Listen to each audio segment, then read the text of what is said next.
My father-in-law threw my dead wife's belongings into an Idaho blizzard and told me I had 10 minutes to disappear. He thought I was leaving with nothing but an old truck and my German Shepherd Sable. Then I found a cassette my wife had hidden inside a broken cedar box. Her voice sent us toward a railway station buried inside a mountain where records tied to nearly $180 million had been hidden for generations. But before Sable and I could understand what we had found, headlights appeared behind us in the storm. Someone already knew where we were going. If stories about loyalty, courage, second chances, and the bond between veterans and their dogs mean something to you, consider subscribing and turning on notifications. Your support helps us continue sharing stories like this with you. The first thing my father-in-law threw into the snow was not my suitcase. It was my wife's cedar box. I watched it hit the frozen steps, bounce once, and split along one corner. For a few seconds I could not move. Snow blew sideways across the porch of the Whitmore house, filling the dark space between us. Wind pushed through the tall pines surrounding the property and made them groan like old ships. My German Shepherd Sable stood against my left leg. She did not bark. That was when I knew she understood how dangerous the moment felt. Sable had spent enough years around frightened men to know that the loudest threat in a room was not always the one carrying a weapon. Sometimes it was the person smiling while destroying the last thing you loved. My father-in-law, Franklin Whitmore, stood beneath the porch light in a wool coat that probably cost more than my truck. He looked down at the broken cedar box. Then he looked at me. "You have 10 minutes, Evan." I stared at him. "My wife is in that box." "No," he said, "her belongings are in that box." His voice was calm. That made it worse. My wife Claire had been dead for 7 months. There are sentences a man learns to say without feeling them. My wife died. The doctors could not save her. The funeral was beautiful. She did not suffer long. People call those facts. They are not facts when you are the husband. They are blades you learn to carry inside your chest. Claire had died after a fast, brutal illness that seemed to steal something new from her every week. First her appetite, then her strength, then her hair, then her ability to climb the stairs without stopping halfway. Finally, her voice. I had spent most of my adult life believing I understood helplessness because I had served in a United States Navy sea, air, and land team. I had watched good men die. I had crawled through places I still did not talk about. I had learned how to stop bleeding, how to find exits, how to stay awake for impossible stretches of time, and how to keep fear from showing on my face. None of it helped me when Claire looked at me from a hospital bed and could no longer say my name. After she died, Franklin and his wife, Margaret, asked me to stay at their mountain property outside Sandpoint. At least that was how they phrased it. Stay with us. Take time, recover. You are family. For 7 months I believed them. Then Claire's estate attorney called me that morning. 3 hours later, Franklin told me to leave. I did not yet know why. But I knew it was not grief. Grief looks lost. Franklin looked prepared. Behind him, Margaret stood near the doorway with her arms folded tightly. She had not said a word since I came downstairs and found my duffel bag sitting beside the front door. She watched Sable with more discomfort than anger. Margaret had never liked the dog. Claire had loved her. That difference mattered to me more than it probably should have. Sable had originally been trained as a military working dog. She was older now, gray beginning to show around her muzzle, but her senses were still sharp enough to notice things most people missed. Including me. Especially me. After my last deployment, there were nights when I woke believing I was somewhere else. I would hear a truck backfire, and my hands would start shaking before my mind understood what the sound had been. Sable learned my nightmares before I'd admitted I had them. She would climb beside the bed, press her body against me, and wait until I came back to the room. Claire used to say Sable was better at reading me than any human being alive. She was right. Franklin kicked another bag toward the stairs. It slid across the icy porch and landed beside the cedar box. "You heard me," he said. 10 minutes. I finally bent down. The broken lid of the box had opened. Inside were Claire's photographs. a scarf that still carried the faintest trace of her perfume, 2 handwritten recipe cards, and an old cassette tape. I had never seen the tape before. A strip of yellowed masking tape was stuck across the front. One word was written on it. Evan. I picked it up. My pulse changed. Franklin saw it. For the first time that evening, his expression slipped. But I saw it. What is this? He came down 1 step. Give me that. Sable moved with me. Her head rose stopped. What is it? I asked again. It is junk. Then why do you want it? Margaret finally spoke. Franklin, just his name, a warning. He looked back at her. That was the second thing I noticed. They were afraid of the tape. Not surprised, afraid. I slid it into the inside pocket of my coat. Franklin's jaw tightened. You have been living under my roof for months, Evan. Eating my food, using my property, bringing that animal through my house. Sable has a name. I do not care what the dog is called. A low sound came from her chest. I touched 2 fingers against her neck. She settled instantly. Franklin noticed that, too. He had always misunderstood restraint. He thought if a man did not strike back, the man was weak. Men like Franklin usually learned too late that self-control and weakness are not the same thing. I gathered Claire's photographs and returned them to the box. My fingers had already started going numb. The temperature was falling quickly. The Weather Service had warned that the approaching storm could bury the northern counties before midnight. I had planned to stay inside. Instead, my entire life sat in the snow. Margaret stepped onto the porch. Evan, do not make this more difficult. I laughed once. I did not mean to. It came out hollow. More difficult for who? She flinched. That surprised me. For months, Margaret had played the gentle one. She had brought coffee when I could not sleep. She had asked about therapy appointments. She had told me Claire would want me to move forward. Now she would not look directly at me. What did the attorney tell you? Franklin asked. There it was. I stood slowly. He told me he found something in Claire's records. Franklin said nothing. He said she had placed a sealed document with his firm before she got sick. Still nothing. He wants me in Coeur d'Alene tomorrow morning. The wind rose. Snow rushed across the porch between us. Franklin's face seemed to harden beneath the yellow light. You will not be going. I almost smiled. I think I will. The roads will be closed. Then I will go when they open. No, one word too fast, too sharp. I stared at him. Franklin realized his mistake and adjusted his coat. What I mean is that Claire was heavily medicated toward the end. Anything she signed during that period could be challenged.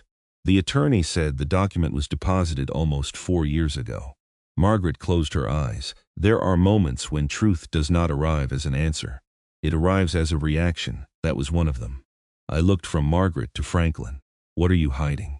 Franklin came down the remaining steps until only a few feet separated us. Up close, I could smell expensive tobacco on his coat. You were never equipped to handle Claire's affairs. My wife seemed to disagree. My daughter was sentimental. She was intelligent. She married a man with no family connections, no business experience, and a medical discharge. I felt something cold settle behind my ribs, not anger. Something cleaner. So this is about money. Franklin's eyes narrowed. This is about protecting what generations of my family built. I looked toward the massive stone house behind him. The Whitmore family had money older than I was. Timber, land development, private investment. Franklin liked telling people his grandfather had started with 1 sawmill and a borrowed truck. Claire used to roll her eyes when he told the story. The part he left out, she once told me, was that his grandfather married the daughter of a railroad investor. I had never thought much about it. Now I remembered something else. Claire had once said the Whitmore's fortune had been built on a secret nobody in the family wanted discussed. At the time, I thought she meant ordinary rich family shame. An affair, a crooked contract, some forgotten lawsuit. Standing in that snow, I began wondering if she had meant something more. Franklin pointed toward my truck. Leave. I held his gaze. Then I nodded. Fine, that seemed to surprise him. I lifted the cedar box and carried it down the steps. Sable stayed beside me. At the truck, I opened the back door and placed the box carefully behind the driver's seat. My other belongings followed. 2 duffel bags, a toolbox, 3 shirts still on hangers, my boots, a coffee mug Claire had bought me in Seattle. The pieces of a life reduced to whatever could fit inside an aging Ford pickup. The engine started on the second attempt. That was the good news. The bad news was the fuel gauge sat just above a quarter tank. The heater had been unreliable for weeks, and the storm had already swallowed the road beyond the Whitmore gate. I climbed inside. Sable jumped into the passenger seat. Before I shut the door, Margaret called my name. I looked back. She had walked halfway down the driveway. Franklin remained on the porch. Margaret glanced at him, then continued toward me. When she reached the truck, she kept her voice low. "Do not listen to that tape here." I stared at her. "Why? Just go. What is on it?" Her eyes filled with something I had not seen from her since Claire's funeral. "Fear. Your wife loved you very much." My throat tightened. "That is not an answer, no." She looked over her shoulder. Franklin had started walking toward us. Margaret stepped away. Then she said something so quietly I almost missed it. "If she mentions Black Creek, do not use the highway." Franklin shouted her name. Margaret turned and walked back toward the house. I sat there with my hand on the steering wheel. Black Creek. I had never heard Claire mention it. Sable stared through the windshield. Snow gathered on the hood. Franklin stopped in the driveway and pointed toward the gate. I put the truck in reverse, then I left. The iron gate closed behind me. I did not look back. For the first 5 miles I drove without thinking. My mind kept replaying Margaret's words. If she mentions Black Creek, do not use the highway. Why? What was Black Creek? Why had Franklin tried to take the tape? Why had Claire recorded something for me years before she became ill? I reached the county road just as the snow intensified. Visibility dropped until the headlights seemed to end 20 feet ahead. Sable shifted closer. Her shoulder touched mine. "I know," I said. Talking to her had become a habit during the worst months after Claire died. "I know this is a terrible plan." Sable looked at me. I could almost hear Claire laughing. She always said the dog judged my decisions more accurately than I did. A few miles later, I saw the lights of an abandoned service station. The pumps had been covered in plywood, but a narrow metal awning provided some shelter from the storm. I pulled beneath it. The engine idled roughly. I shut it off to save fuel. Silence filled the cab. For a while, neither Sable nor I moved. Then I reached into my coat. The cassette taped up felt strangely heavy in my hand. There was one problem. My truck had no cassette player. I almost laughed again. Claire had left me a message on technology older than half the men I served with, and I had no way to hear it. Then I remembered the cedar box. Claire never kept random objects. If there was a tape, there might be a player. I climbed into the back seat and opened the box. Under the photographs beneath her scarf, I found a small portable cassette recorder wrapped in a blue handkerchief. Of course, Claire had thought of everything. My hands shook as I inserted the tape. For 7 months, I had imagined hearing her voice again. I had played old telephone messages until I memorized every breath. But this was different. This was something she had intended for me to hear. I pressed play. Static crackled from the tiny speaker. Then Claire spoke. "Evan." I stopped breathing. Her voice was younger. Strong. Healthy. The sound hit me harder than anything Franklin had said. Sable immediately turned toward the recorder. Claire continued. "If you are hearing this, then something has gone wrong. Maybe with me, maybe with my family, probably both." I covered my mouth with one hand. Snow tapped against the roof. The world outside disappeared. There was only her voice. "I need you to listen all the way through before you decide." I was being dramatic. A small laugh followed. Claire's laugh. I closed my eyes. For 1 second, I was back in our kitchen. She was barefoot, standing at the counter, stealing pieces of bacon while pretending she was cooking breakfast for me. Then the recording continued. "My grandfather used to take me to a place north of Black Creek when I was little. The family called it an old railway inspection station, but that was not the whole truth." I opened my eyes. Black Creek. Margaret had known. Claire lowered her voice on the recording. "There is a maintenance road that leaves the county route near an abandoned fire tower. Do not approach from the south. The lower bridge has been unsafe for years. My pulse quickened. That explained Margaret's warning. Maybe she had not been trying to protect the family. Maybe she had been trying to keep me alive. I left a map inside the lining of my cedar box, Claire said. You will have to cut the green stitching near the bottom. I looked at the box. Sable stood, her ears came forward. Evan, if my father knows you have this recording, he may try to stop you. I need you to understand something. This is not about jewelry. It is not about cash hidden in a wall. It is bigger than that. The tape hissed. For several seconds I heard only Claire breathing. When she spoke again, the playfulness was gone. My family does not own everything it claims to own. I felt my stomach tighten, and if the documents at Black Creek still exist, neither does my father. The tape clicked. Silence. I stared at the recorder. That cannot be it. I pressed play again. Nothing. I rewound several seconds. Claire repeated the same final sentence. Then the tape ended. Sable nudged my arm. I looked at her. Well, I said quietly, that explains why Franklin wanted the tape. I pulled Claire's cedar box into my lap. The lining was dark green felt. Near the bottom, one section had slightly different stitching. I found a pocket knife in my toolbox and carefully cut 3 threads. Behind the felt was a folded piece of oilskin. Inside was a hand-drawn map, not a childish sketch. Distances, creek crossings, elevation notes, a mark showing the abandoned fire tower. Another showing a narrow road running northwest. At the end, Claire had drawn a small rectangle beside a rail line that no longer appeared on my road atlas. Next to it she had written 2 words, Station 9. Below that was another sentence, Trust Sable when the road disappears. I read it twice, then a third time. Claire had known Sable. Not just known her. Trusted her. I looked at my dog. Her dark eyes met mine. How long did she plan this? Sable gave no answer. Outside, the storm was getting worse. I checked the map against the road signs I had passed. Black Creek was approximately 35 miles north. Under normal conditions, that meant less than an hour. Tonight it could mean 4, or never. Every sensible part of my brain told me to find a motel, call the attorney in the morning, and wait for the weather to clear. Then I remembered Franklin's face when he saw the tape. He knew something was at Station 9, and he had thrown me out during the worst storm of the season, within hours of learning Claire's attorney had contacted me. That did not feel like coincidence. I reached for my phone. No signal. Of course, I tried again, and nothing. Sable suddenly lifted her head. Her body went still. I followed her gaze toward the dark road behind the service station. At first I saw only snow, then 2 headlights appeared. Far away. They slowed as they approached.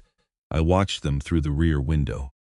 The vehicle did not pass. It stopped at the entrance to the service station. Sable gave a low growl and spoke up, the kind I had spent years trying to silence. I turned the key. The engine hesitated. Come on. It coughed. The headlights behind us moved closer. I tried again. The truck started. I put it in gear. A black sport utility vehicle rolled beneath the far edge of the awning. I could not see the driver, but I recognized the vehicle. Franklin owned 3 exactly like it. My heartbeat slowed. That happened to me under pressure. The more dangerous things became, the quieter something inside my head grew. I pulled onto the road. The black vehicle followed. Not close, not yet. Sable looked through the back window. Claire said not to take the highway. I glanced at the hand-drawn map. A narrow road branched west 3 miles ahead. County maintenance route. Probably unplowed, possibly impassable. The rational choice was to stay on the main road. The safe choice was to stay where emergency crews might eventually find us. But there is a difference between safety and predictability. Whoever was behind me expected predictable. I turned west. The truck slid hard as the tires hit deeper snow. I corrected. Sable braced herself against the dashboard. Behind us, the black vehicle continued straight for several seconds. Then its brake lights flashed. It reversed. It followed. That settled it. They were not travelers. They were following me. The maintenance road climbed into dense timber. Within minutes, the world became white and black. Snow, trees, headlights, nothing else. The truck strained uphill. Branches scraped the doors. The tires fought for every yard. The vehicle behind us stayed visible through gaps in the trees. Sometimes closer, sometimes farther, but always there. My shoulder began aching, an old injury. My hands tightened around the steering wheel. Then a gust of snow erased the road completely. For half a second, I was somewhere else. Not Idaho, not winter, heat, dust, a wall of brown air moving across a distant road. A man shouting through a radio, a sound like metal being torn apart. I blinked. My chest locked. The truck drifted toward the ditch. Sable barked once. Sharp, commanding. I corrected the wheel. The tires caught. The truck straightened. I dragged in a breath. Thank you. Sable pressed her nose beneath my elbow. I am here. I said it aloud. I am in Idaho. You are beside me. Claire is gone. I am driving north. The words hurt. But they worked. The past loosened its grip. We continued. 5 minutes later, the map showed a fork near a frozen creek. I saw no fork, only forest. I slowed. The black vehicle behind us drew closer. Its headlights filled my mirrors. Come on, Claire. Where is it? Then Sable stood. She turned toward the passenger side. Her nose lifted. She whined. I looked right. Nothing. She barked once. Then again. Trustable when the road disappears. I stopped thinking. I turned the wheel. The truck pushed through a curtain of snow. Branches snapped across the hood. For 10 terrible seconds, I thought I had driven us directly into the forest. Then the front tires dropped onto something flat, an old road, completely buried, invisible from the main track. Behind us, the black vehicle overshot the turn. Its brake lights flashed through the trees. I kept moving. The hidden road descended sharply. Snow deepened around the tires.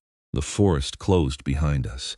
Within minutes, I could no longer see the pursuing headlights. I should have felt relieved. Instead, Sable started whining. Not frightened, focused, she stared ahead. The road ended at a wall of snow. I stopped the truck. According to Claire's map, Station 9 should have been less than half a mile away. But there was nothing. No building. No tracks, no sign. Only a steep hillside covered in pine and ice. The engine temperature warning light came on. Then the truck shuddered. No. Steam pushed from beneath the hood. I tried once. Nothing again. Nothing. The heater began losing warmth almost immediately. For several seconds I sat with both hands on the steering wheel. Behind us was a vehicle full of people I did not trust.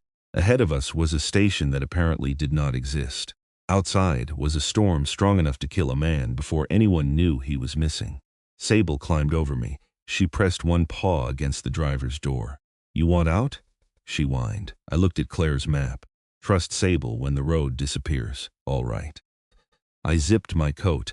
I took the flashlight, my emergency pack, Claire's tape, and the map. Then I opened the door. The cold struck like a physical blow. Sable jumped into snow nearly to her belly. She did not hesitate. She moved straight toward the hillside. I followed. Every step sank deep. Wind drove needles of ice against my face. Within 100 yards, the truck disappeared behind us. Sable kept climbing. I called her name once. She looked back, then continued. She was following something, a scent. I did not know. The slope became steeper. My injured shoulder burned under the pack. I began wondering if grief had finally finished what combat never could. Maybe I had driven into a mountain because I wanted Claire's voice to mean something. Maybe Station 9 had collapsed 50 years ago. Maybe Franklin had followed me because he thought I was unstable, and maybe he had been right. Then Sable stopped. She stood beside a snowdrift at the base of a rock face. Her head tilted. I heard nothing except wind. She began digging. Sable, she ignored me. She dug harder. Snow flew between her legs. I knelt beside her and used my gloved hands. 6 inches down, I hit metal. I froze. Together we cleared more snow. A flat steel surface emerged. Rusty, riveted, old. I brushed ice away until the beam of my flashlight found faded lettering stamped into the metal. Northern Inland Railway, Station 9. My heart began pounding. Claire had not sent me to a cabin. She had sent me to something buried inside the mountain. Sable moved along the steel wall, sniffing rapidly. Then she stopped beside a narrow seam. I cleared the snow. A door appeared. Not wooden, not welcoming. A heavy industrial door with a wheel handle at its center. Beside it, protected beneath a small metal cover, was a keyhole. I stared at it. Claire had given me no key. My hope collapsed almost as quickly as it had risen. Then Sable nudged my coat pocket. The cassette tape shifted against my chest. I remembered the cedar box, the photographs, the scarf, the map hidden beneath the lining. There had been something else inside. A brass luggage tag attached to Claire's old key ring. I had seen it 100 times. Never once wondered why she kept a key that fit nothing in our shoes. I reached into my pocket. The ring was there. My fingers found the old brass key. I inserted it. It turned. Somewhere inside the mountain, a mechanism released with a deep, metallic knock. Sable stepped back. I grabbed the wheel handle and pulled. The door opened inward. Warm air touched my fist, not hot. Just warm enough to be impossible. I raised the flashlight. A narrow corridor disappeared into darkness, old tiled walls, electrical conduit, a row of hooks, a bench covered in dust, and railway tracks. Real tracks. They ran directly through the mountain. Sable entered first. I followed. The door groaned shut behind us. The storm vanished.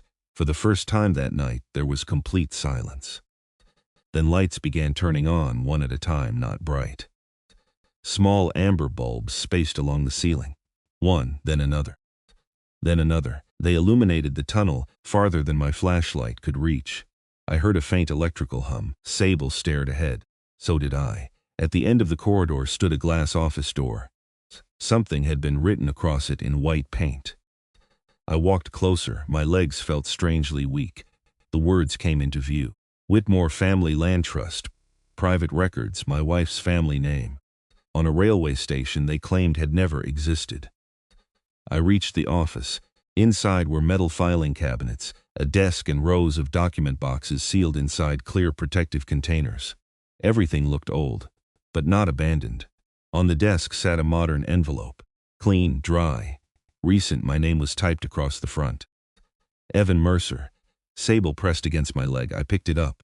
The seal had never been broken. Inside was a single page. The first sentence made the entire night change. Evan, if my father has forced you out, then he has already learned that I chose you over the Whitmore family. The second sentence was worse. Do not call the police yet. The third made me sit down. There are men in my father's company who believe what is hidden at Station 9 is worth more than $180 million. Then I heard something outside the steel door, a distant metallic impact. Once. Then again Sable turned toward the tunnel. The hair along her back rose. Someone had found us. The metal door shook again. This time I heard voices. Faint, muffled by several inches of steel and whatever part of the mountain separated us from the storm. But unmistakably human, Sable moved in front of me. Her body lowered. Her tail went still. I folded Claire's letter once and slipped it inside my coat. Then I turned off my flashlight. The amber ceiling lamps remained on. That bothered me. If whoever stood outside managed to open the door, they would know immediately that someone had entered Station 9. I searched the wall beside the office. Old switches. Metal labels, ventilation. Platform, archive, emergency. I flipped the switch marked platform. Half the lights went dark. The remaining bulbs dimmed better. Another impact struck the door. A man shouted something. I could not make out the words. Then another voice answered. The two people, possibly more. I looked at Sable. Stay close. She did not need the instruction. Her eyes were fixed on the tunnel behind us. I had spent years believing danger announced itself through obvious things. Gunfire, engines, footsteps, shouting. Age teaches you otherwise.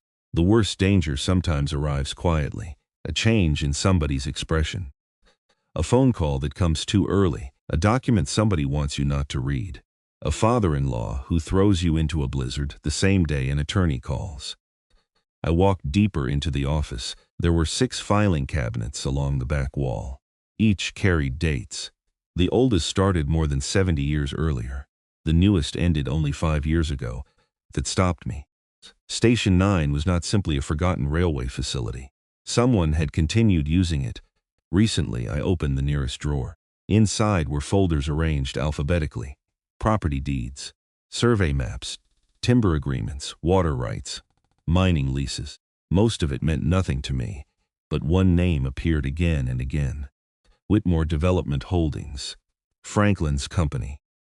Another impact hit the exterior door. Sable growled. Easy. I opened a second drawer, more records. Then I noticed one file sitting sideways. It looked intentionally misplaced. The folder was blue. Claire had written my name across the tab. My hands stopped. I pulled it free. Inside was another envelope and a small digital voice recorder. Not a cassette this time. Claire knew I would eventually find my way into the current century. Despite everything happening outside, I almost smiled. Almost. I pressed the button. Her voice filled the office. If you found the blue file, you made it inside. I closed my eyes for half a second. Claire. Again. Close enough to hurt, I know you, Evan. Right now you are probably looking for exits before you finish listening. I looked toward the tunnel. She had me. Stop doing that for 1 minute. I sat on the edge of the desk. Sable remained between me and the platform. Claire continued. Station 9 was built as a service station for a private rail spur before my grandfather was born. During the 1960s, my great-grandmother acquired the surrounding land through a trust. I glanced at the cabinets. That trust is why my family became wealthy. The metal door boomed again. I lowered the recorder. Sable barked once. A sharp metallic scraping followed. They were using something now, a pry bar, maybe a portable spreader. I resumed the recording. Claire spoke faster. My father tells people the Whitmores built their fortune from timber. That is only partly true. The original money came from land my great-grandmother, Ruth Whitmore, inherited from families displaced when the old railway collapsed. I frowned. Claire continued. She discovered something nobody expected. The rail company had never properly transferred several thousand acres surrounding the northern lakes, the Black Creek Valley, and part of the Western Ridge. I looked toward the filing cabinets again. Those parcels should have reverted to local families. A pause, they did not. The next impact rattled glass. Sable backed toward me. I put one hand against her shoulder. Claire's voice softened. My great-grandfather changed records. I felt cold despite the warm air. He forged transfers, bought signatures, intimidated families, and created shell companies. Ruth found out decades later. I stared at the recorder. That was the secret, not treasure, the foundation beneath the Whitmore fortune itself. Claire continued. Ruth tried to correct it. She created a land trust to restore ownership gradually. But she died before completing the work, I whispered, and Franklin buried it. The recording answered as if Claire had heard me. My father found the trust records when he took control of the company. I leaned forward. He did not destroy them. That surprised me. He could not. Claire paused. The trust includes a reversion clause. If the original documents are destroyed, concealed, or altered, controlling interest in several Whitmore holdings automatically transfers to a charitable foundation named in the original agreement. I understood enough business law to know what that meant. Franklin had been trapped. He could not destroy the evidence, but he could hide it. He moved everything here, Claire said. Station 9 became his private archive. Grandpa discovered what he had done. Years later, he showed me. A sound came from the steel entrance. Not another impact. A click. I stood. Sable moved forward. Someone was getting closer to opening it. I fast-forwarded nothing. I forced myself to keep listening. Claire deserved that much. If you are hearing this after I am gone, you need to understand why I never told you. Her voice changed. The confident woman vanished. My wife returned. I was afraid. Those 3 words hurt more than anything else on the recording. Not of you, never of you. I stared at the floor. I was afraid that if you knew, you would do exactly what you always do. You would decide protecting me was your responsibility. A sad little laugh, and you would walk directly toward the danger. I swallowed. She knew me too well. I needed evidence strong enough that my father could not dismiss me as an emotional daughter. Grandpa and I spent years copying records. I looked around the room. So if you are here, the originals should still be inside Station 9. Sable suddenly moved away from the tunnel. She turned toward the rear office wall. Her nose lifted. She sniffed along the baseboard. I watched her. What? She pawed once at the wall, then again. Claire's recording continued in my hand. There is another thing you need to know. Sable scratched harder. The archive you can see is not the real archive. I stared at the dog. Of course it was not, Claire said. Follow the rail line. The recording ended. Outside, metal screamed. The entrance door was moving. I shoved the recorder into my pocket. Sable. She was already ahead of me. We left the office and followed the tracks deeper into the mountain. The tunnel narrowed. The old rails disappeared beneath dust and patches of rust, but they remained intact. Behind us came a final metallic crack, then a distant voice echoed through Station 9. They got it open. I whispered the words more to myself than to Sable. She accelerated. I followed. The tunnel curved left. The amber lights became farther apart. We passed a maintenance room. An old electrical cabinet, a narrow alcove containing rusted tools. Then the rails ended. At first I thought Claire's instruction had led nowhere. A solid concrete wall blocked the tunnel. Sable sniffed along it.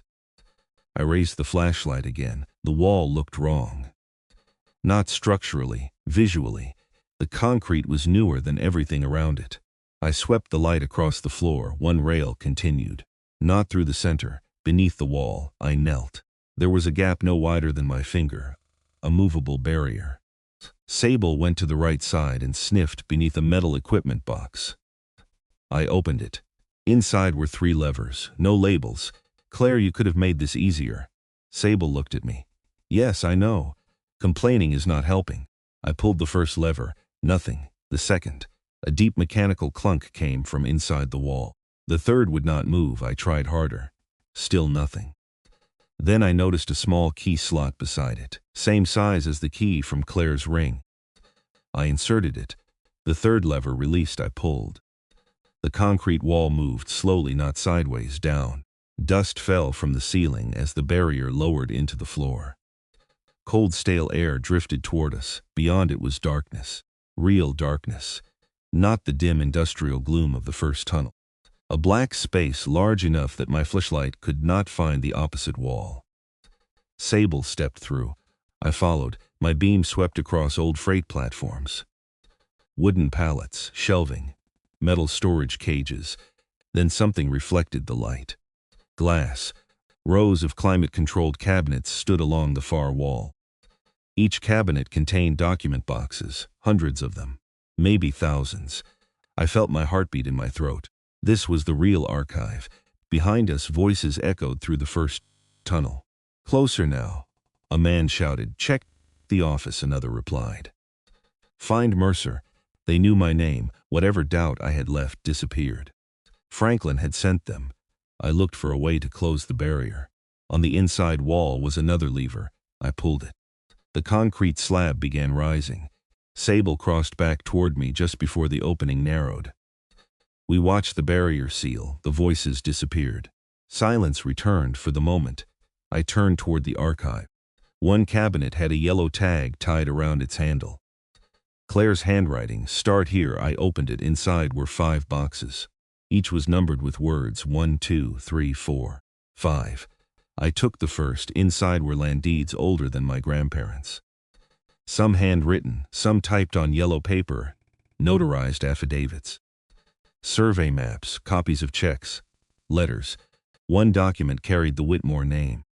Another carried Ruth Whitmore's signature. I read enough to understand the shape of what Claire had uncovered. Families in Black Creek had been told their land was worthless after the railway closed. Some sold for almost nothing. Others never sold at all. Their property records had simply changed. One elderly couple had supposedly signed away 600 acres. The affidavit attached to the file stated both had been hospitalized in Spokane on the date of the alleged signing. Another parcel had been transferred by a man who had already been dead for 8 months. I sat down. This was not old family embarrassment. This was theft. Organized, generational. and Franklin's company still profited from it. Sable sniffed another box. I opened the second modern documents. Franklin's signature appeared repeatedly. Payments to legal firms. Confidential settlements, a list of families. Beside some names were amounts. Beside others were single words: resolved, declined. Pressure. I did not know exactly what that meant. I did not like guessing. The third box contained photographs, not treasure photographs. Construction, lakes, logging roads, homes, people standing beside survey stakes. One photograph showed Franklin almost 20 years younger. Beside him stood another man I recognized, Wesley Cade, head of security for Whitmore Development. I had met Wesley twice. Former military, private sector afterward, the kind of man who never sat with his back toward a door. He had been at Claire's funeral. He shook my hand and told me Franklin would make sure I was taken care of. Now I wondered whether he was standing somewhere on the other side of the concrete barrier. A dull thump answered the thought. The wall trembled. They had reached it. Sable looked toward the sound. I checked the fourth box. Inside was a ledger. A handwritten note from Claire rested on top. Evan, this is where the number comes from. I opened the ledger. It contained valuations for multiple land holdings, timber rights, lakefront parcels, development leases, mineral access, water rights. The totals were staggering. Claire had marked certain assets in red, properties tied directly to the disputed trust. I ran my finger down the page. The final valuation had been updated 6 years earlier. $179,800,000. Almost exactly the number in Claire's letter. That was what the men outside believed Station 9 was worth. But they had misunderstood it. There was not $180 million sitting inside the mountain. The mountain held evidence controlling assets worth approximately that much. In some ways, that was more dangerous. Gold could be stolen. Documents could destroy empires. The concrete barrier shook again. A harder impact. They had found the mechanism. I opened the fifth box. It was nearly empty. One envelope, one flash drive, one photograph. The photograph showed Claire as a teenager beside an older man.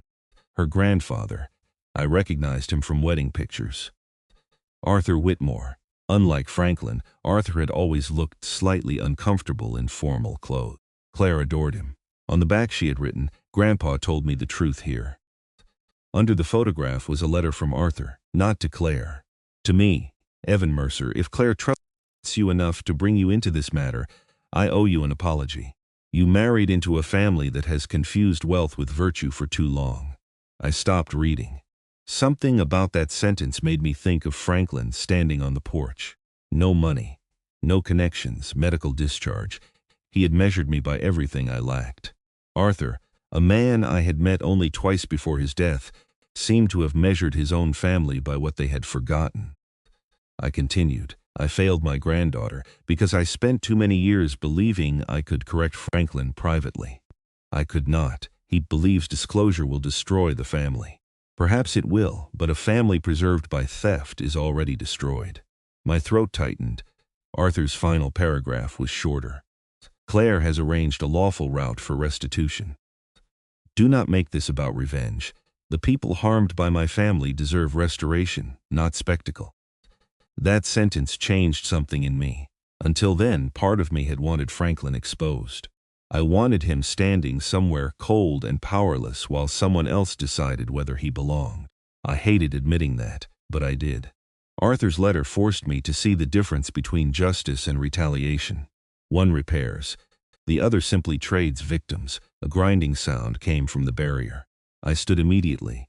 The top edge shifted. They had found the outer controls.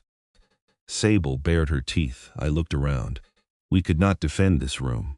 Not against multiple men. I had no firearm. Even if I had, killing people over documents was not a plan.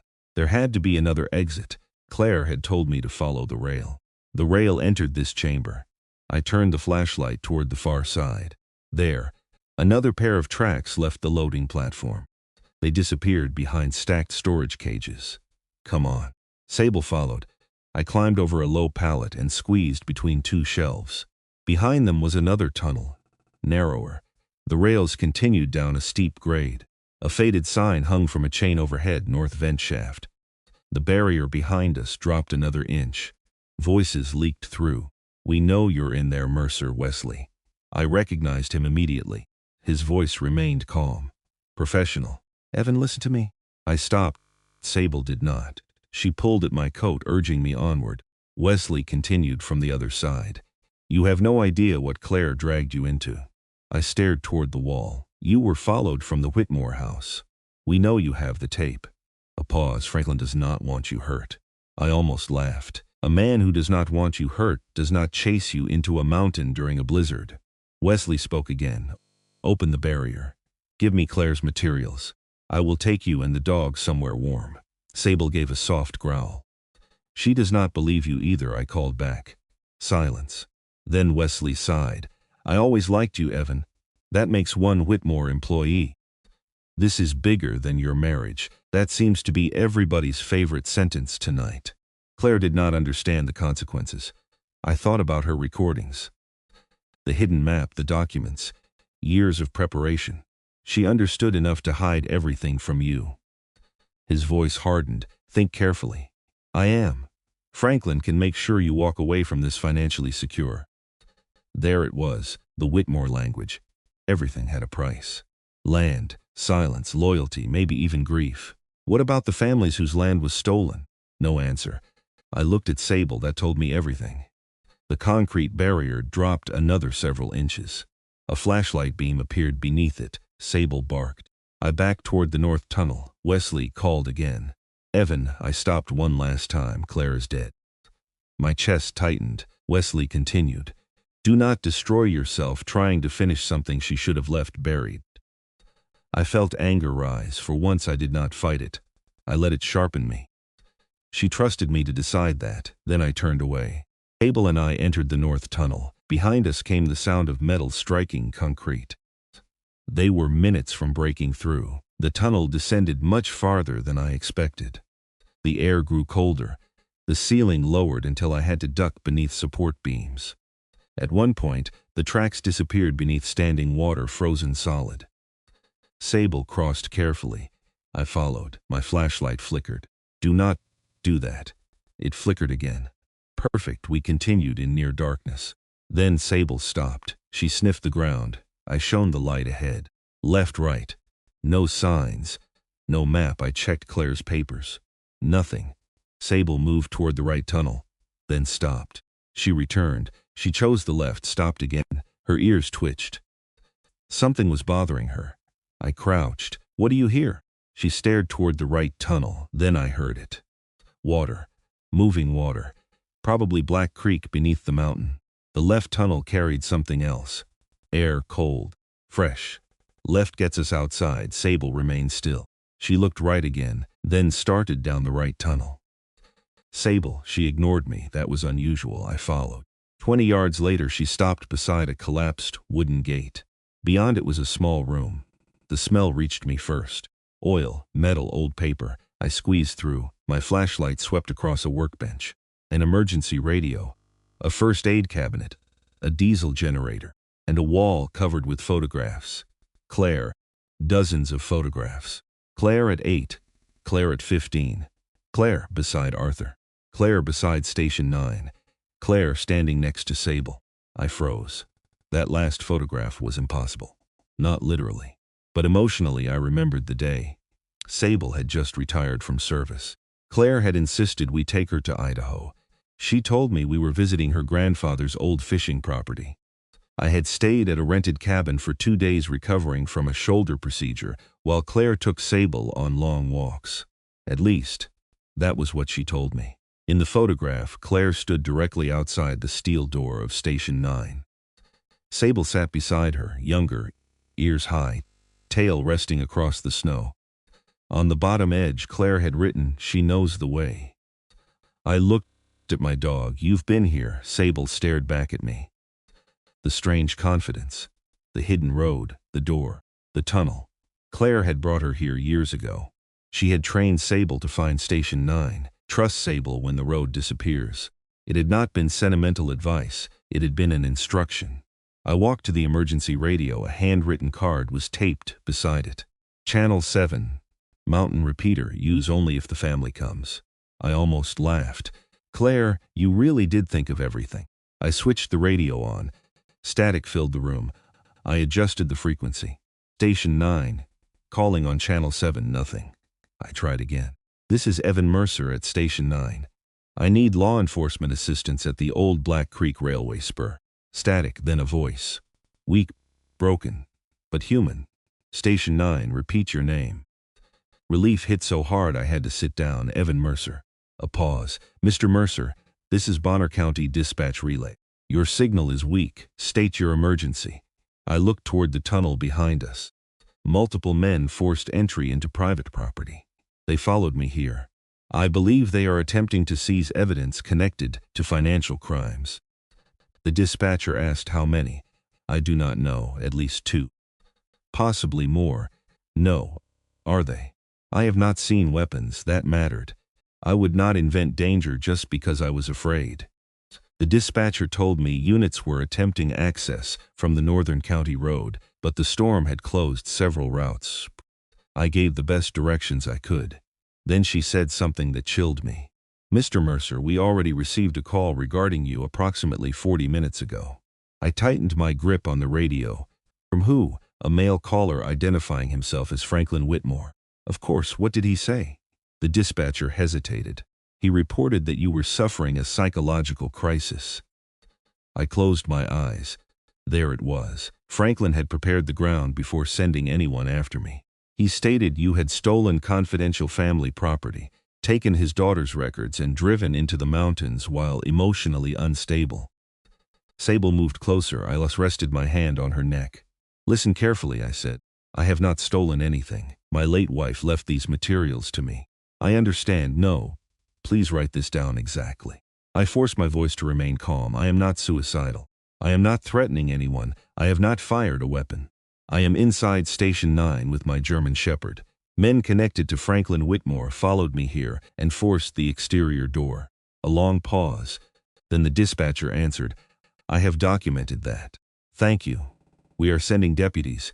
Do not confront anyone if you can avoid it. I will not. The radio crackled. Then another sound came through. Not from the speaker, from the tunnel, metal, close. Sable turned. I killed the radio. Footsteps echoed somewhere behind us. They had entered the true archive. Wesley's voice drifted faintly down the passage. Evan. He had followed the tracks. I looked around the small room. One entrance. No other visible exit. My old instincts started calculating. Distance, angles, available tools, cover. Then Sable walked to the photograph wall. She sniffed the lower corner, scratched once. I stared. Again. She scratched harder. I pulled the photographs aside. Behind them was a narrow steel hatch, a red handle. Above it, Claire had written 4 words directly onto the wall. For you and Sable. I pulled. The hatch opened. Freezing air rushed into the room. Beyond it was a narrow drainage passage, descending toward the sound of Black Creek. I looked back once. Footsteps were getting closer. Then I saw something on the workbench I had missed. A sealed waterproof pouch. My name was written across it. I grabbed it. Sable entered the passage. I followed and closed the hatch behind us. We crawled through darkness. Cold water soaked through my gloves. The passage grew narrower before suddenly opening above a rocky creek bed. Moonlight broke weakly through the storm. We were outside, on the opposite side of the mountain. For several seconds I simply breathed. Then Sable barked. I looked downstream. Through the trees barely visible beneath the falling snow stood a small structure. Not part of the railway station. A house, old, dark, half hidden beneath the pines. Smoke rose from its chimney. Someone was living there. I opened the waterproof pouch. Inside was one final note from Claire, only 2 sentences. If you make it out through the north drain, go to the house across Black Creek. Tell Silas Reed that Arthur's granddaughter finally kept her promise.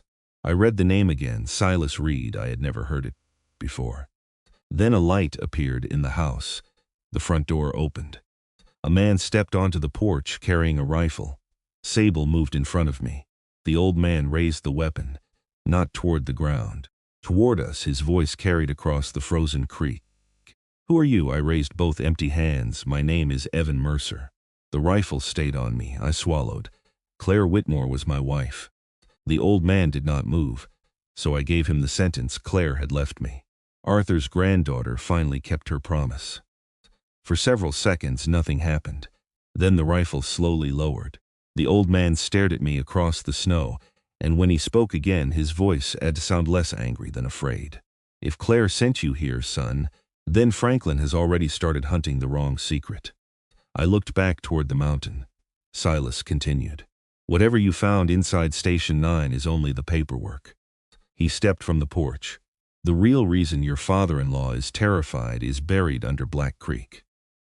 Sable looked up at me, and somewhere behind us, inside the mountain, a gunshot cracked through the night. The gunshot rolled through the mountain and came back to us twice. Once as an echo, once as memory. My body reacted before my mind did. I dropped behind the frozen creek bank and pulled Sable down beside me. The old man across the water did the same. For 3 seconds, nobody spoke. Then another sound came from inside Station 9, a man shouting. Not in anger, in pain. Silas Reed looked toward the mountain. That came from the south tunnel. You know the station? His eyes shifted to me, better than Franklin Whitmore ever did. He motioned toward his house. Get across the creek. The channel separating us was only 20 feet wide, but the moving water beneath the ice made every step dangerous. Silas pointed upstream. There is a footbridge behind the alder trees. Sable was already moving. I followed her along the bank until we found a narrow wooden bridge buried beneath several inches of snow. The boards groaned under my weight. Black water moved below us. Halfway across, Sable stopped. Her head snapped toward the mountain. Another gunshot did not come. Instead, we heard shouting. Then silence. Too much silence. I crossed the rest of the bridge and followed Silas into his house. The warmth surprised me. A wood stove burned in one corner. A kerosene lamp glowed above a scarred kitchen table. There were no expensive furnishings, no polished stone. No family portraits in silver frames, just books, maps, old photographs, and a German-made radio set that looked as if it had survived several wars. Silas closed the door. He was tall, despite his age, though his shoulders had begun folding forward. His beard was nearly white. His hands looked like they had spent 70 years fixing things other people threw away. He leaned his rifle against the wall. That told me something. He was not frightened of me anymore. Sable remained alert. Silas looked at her. You must be Sable. I stared at him. How do you know her name? He gave the smallest smile. Claire talked about that dog like she was family. She was, Silas corrected me gently. I looked down. Sable leaned against my knee. He was right. Silas nodded toward a chair. Sit. I need to know what happened inside the station. So do I. There are men in there, I know. One of them just fired a weapon. I heard it. I took a step toward him. Then why are we sitting here? Because charging back through that mountain without understanding who you are dealing with would get somebody killed. His voice remained quiet, not challenging, certain. I hated that he was right. Silas went to the stove and poured coffee from a blackened pot. He set a cup in front of me. I did not touch it. He looked at the waterproof pouch still in my hand. Claire left that? Yes. Then she finally ran out of time. The sentence hit harder than I expected. You knew she was sick? I knew before Franklin did. How? Silas stared into his coffee. Claire came here the summer before she told most of the family. A strange pressure formed behind my ribs. She came here? With Sable, I looked at my dog again. Sable had carried an entire chapter of my wife's life that I knew nothing about. Silas saw my expression. Do not blame her. I am not blaming the dog. I meant Claire. I looked at him. She was protecting you. Everybody keeps saying that because it is true. People who protect you usually tell you there is danger. Not when the person they are protecting has spent half his life running toward it. That stopped me. Claire's words again. Different mouth. Same truth. Silas pulled out the chair across from mine. You served in the United States Navy, yes. Special operations. Yes. She told me you had come home carrying more than scars. My jaw tightened. That was not her secret to share. No. Silas nodded. But she loved you. Sometimes people in love tell the truth because they are afraid the person they love will not. I looked away. The wind hit the windows. For a moment I heard Claire's recorder again. I was afraid, not of you. Never of you. Silas opened a drawer beneath the table and removed a photograph. He pushed it toward me. 4 men stood beside a railroad locomotive. The photograph had been taken decades before I was born. One of the men was young Silas. Another looked like Arthur Whitmore. Claire's grandfather. You knew Arthur. He was my closest friend for nearly 50 years. I studied the picture. What were you doing at Station 9? Working. For the Whitmores, for the Railroad Trust. I looked up. Silas folded his hands. That is the part Franklin never understood. His family did not build Station 9. They inherited access to it. He pointed toward the photograph. My father worked this spur before I did. So did my uncle. Families along Black Creek kept the tracks, maintained the bridges, cut winter access, and supplied the camps. The families whose land was taken, some of them, I thought about the old deeds, the signatures. The dead man, who supposedly sold property 8 months after his funeral. What did Franklin's grandfather do? Silas was quiet for several seconds. Then he began. When the Northern Rail Company went bankrupt, the land situation became a mess. Some parcels had been granted temporarily, some were easements. Some were family farms that the railroad merely crossed. Lawyers came in. Surveyors came in. Bankers came in. He gave a bitter smile. When men in suits arrive after men with shovels have finished the work, somebody usually loses something. I said nothing. Silas continued. Franklin's grandfather, Theodore Whitmore, realized nobody knew exactly who owned what. So he decided the answer would be Theodore Whitmore. He forged the deeds, some. Silas lifted one finger. Others he obtained legally, but dishonestly. Families were told taxes were due when they were not. Elderly owners were pressured. Some were offered enough money to survive one winter for land that later became worth millions. And Ruth Whitmore discovered it. Silas studied me. You listened to Claire? Yes, good. He took another photograph from the drawer. An elderly woman stood outside Station 9, Ruth. Beside her were 6 other people. Silas pointed to them one at a time. My grandfather, a Black Creek schoolteacher, 2 farmers. A tribal land advocate, a railroad owner, Ruth Whitmore. What were they doing? Building a record.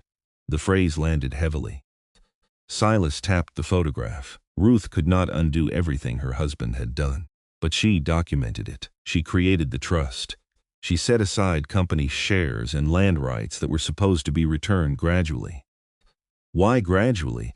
Because if she had tried to reverse everything at once, Theodore would have stopped her. So she hid it.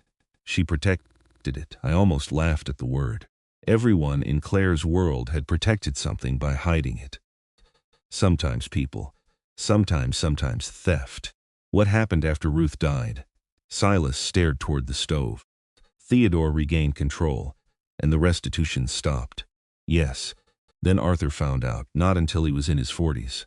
Silas smiled sadly. He thought the family fortune came from hard work. Imagine learning that the story your father told at every Thanksgiving table was built on forged signatures. I could imagine it. I had watched Franklin tell the same story. One sawmill, one truck, one hardworking family. A clean beginning repeated so often it became sacred. What did Arthur do? Made the same mistake decent men often make when confronting family. What mistake? He tried to fix it quietly. Silas looked directly at me. He believed Franklin could be persuaded. I thought of Arthur's letter.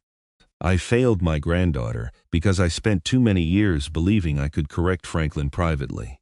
Silas continued. Arthur restored a few properties, paid several families, created scholarships, bought back parcels and transferred them quietly. Why not expose everything? Because Claire was young. That answer caught me off guard, Silas explained. Arthur knew a public scandal could destroy the company. Thousands of people worked for Whitmore businesses by then. Loggers, drivers, contractors, office workers, families who had nothing to do with Theodore's crimes. I understood.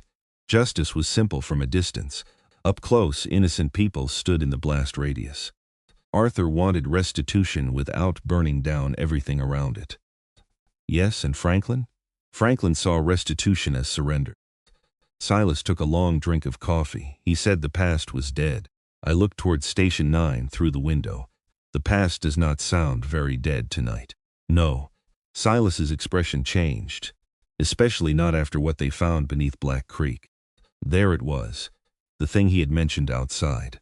What is buried beneath the creek? Silas did not answer immediately. Instead, he stood and walked toward an old map pinned to the wall. He motioned me over. The map showed Black Creek before modern development.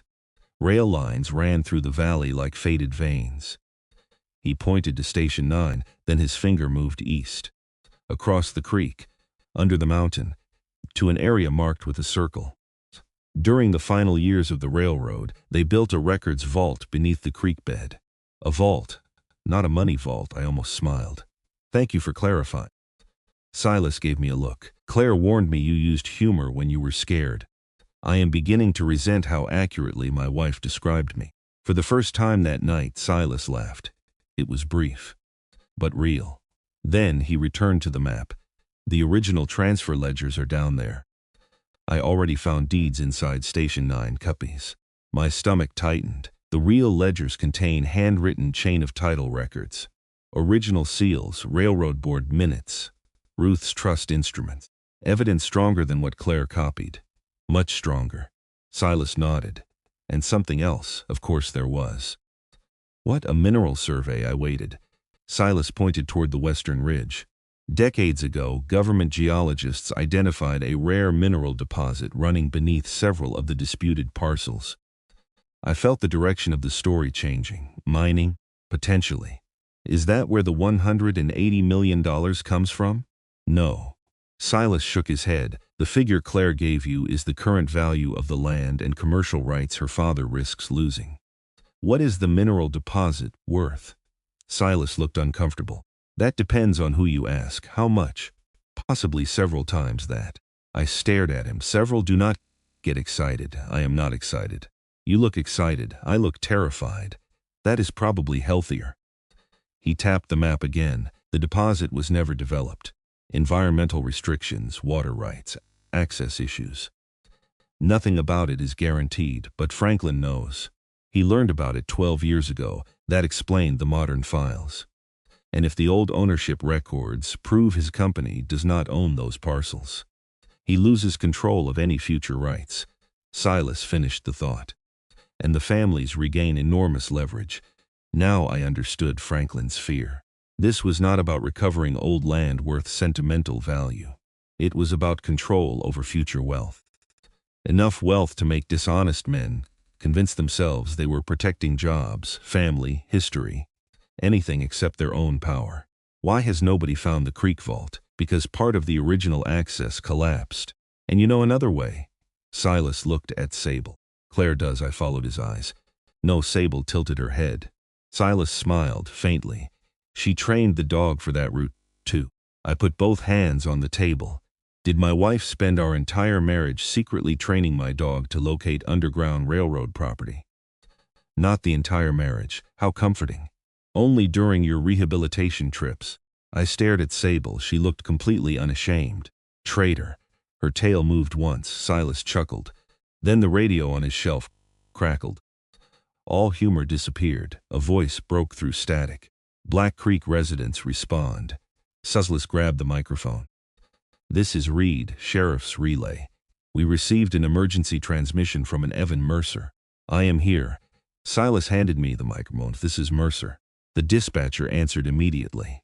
Mr. Mercer, deputies reached the northern access road, but fallen timber is blocking vehicles. They are continuing on foot. How far? Approximately 2 miles from your last transmitted location. That was better than nothing. Then she continued. We have a second complication. I looked at Silas. What? Franklin Whitmore has reported that his security personnel entered Station 9 looking for you after fearing you had become stranded. I closed my eyes, of course. He says they were performing a welfare check. Silas muttered something I could not repeat politely. The dispatcher continued. One member of the security team has reportedly been injured by gunfire. My grip fired. Unknown. Is he alive? According to the call, yes. Relief came despite everything. I did not want anyone dead, not Wesley, not Franklin Messenger's men. Not over this, the dispatcher said. Mr. Whitmore claims you may be armed. I am not, I have documented that. Where is the injured man? Still inside or near Station 9, information is unclear. Sable suddenly walked toward the front door. She growled. Silas noticed, so did I. The dispatcher was still speaking when headlights appeared between the trees. One vehicle, moving slowly, coming from the eastern track. Silas switched off the kitchen lamp. Darkness filled the room except for the stove.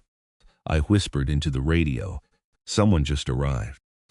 Deputies are approaching from the north. Do not assume it is law enforcement. I will not. The vehicle stopped. A door opened. Then another. Sable's growl deepened. Silas took his rifle from the wall. I held up a hand. Do not point that unless you intend to use it. I know how firearms work, son. I am sure you do. He checked the chamber anyway. The knock came 3 seconds later. 3 slow strikes against the front door. Nobody spoke. Then a familiar voice called from outside. Evan.